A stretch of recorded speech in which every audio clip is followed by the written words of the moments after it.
Hello viewers, কেমন আছেন সবাই? নিশ্চয়ই ভালো আছেন। আর আমি চলে এসেছি আপনাদের বন্ধু মেয়ে যাবিন কথা নতুন একটা ব্লগ নিয়ে আজকে হাজির হয়ে গেছি। আজকে আমি আপনাদেরকে দেখাবো যে দুইটা ডালের সংমিশ্রণে আজকে আমি একটা ভুনা খিচুড়ি রান্না করব আপনাদের সামনে।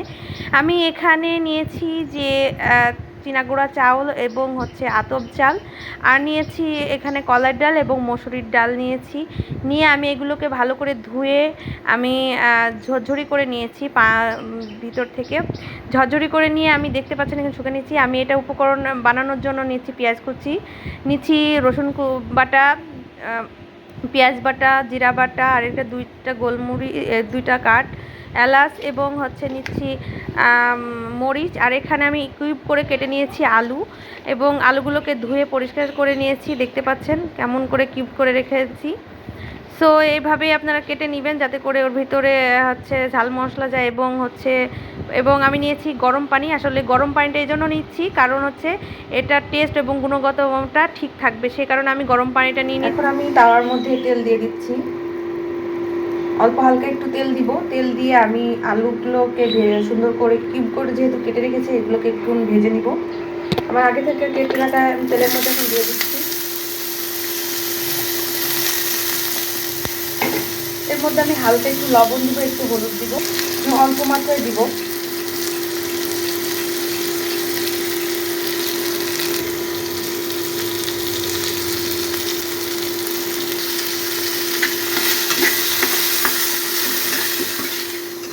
আমার আলুটা ভাজা হয়ে গেছে, আমি এখন তুলে নেব। এখন আমি একই তাওয়ায় তেল দিয়ে দিব।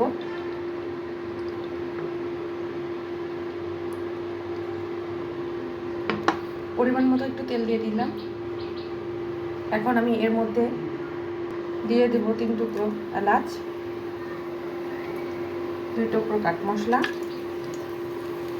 এবং একটু নাড়াচাড়া করব।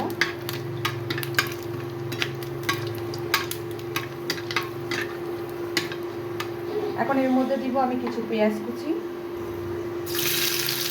যে আমি ভালো করে এটা নাড়তে থাকবো।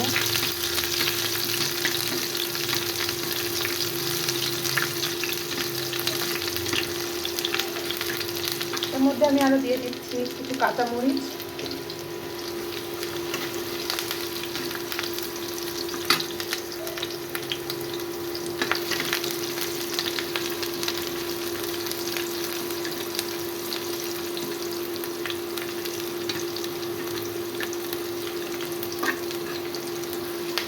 এটা যখন লাল লাল হয়ে আসবে তখন আমি এর মধ্যে দিয়ে দিব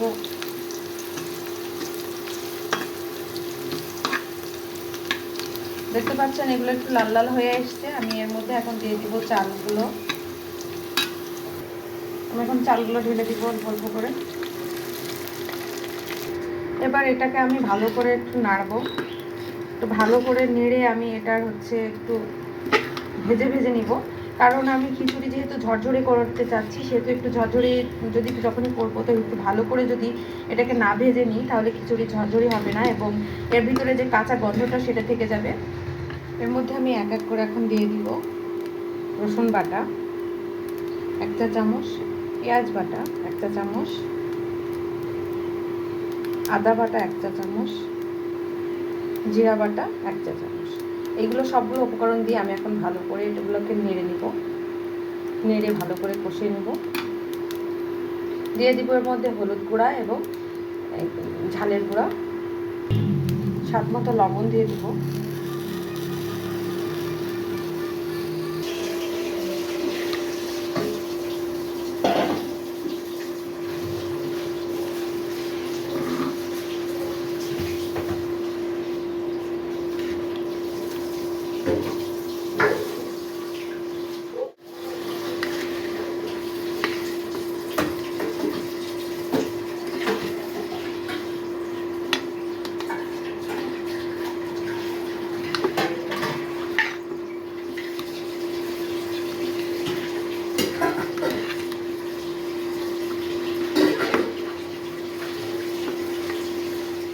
এখন আমি এই যেহেতু হাঁড়ি আমার ওই কড়াইটা আটছিল না সেহেতু আমি কষানো হয়ে গেছে। এখন আমি গরম পানিগুলোর মধ্যে দিয়ে ভালো করে নেড়ে আমি এগুলোকে এখন সেদ্ধ করতে দিব। আমি এখন এটাকে ঢেকে দিব।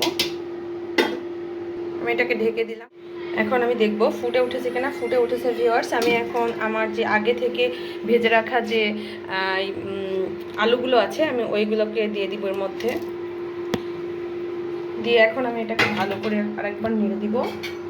যেহেতু মশলা দিয়েছি একটু বারবার নেড়ে দিতে হবে, আর আঁচটা একটু স্লো দিতে হবে যাতে করে এগুলো সেদ্ধ হয়ে যায় এবং নিচে ধরে না লাগে।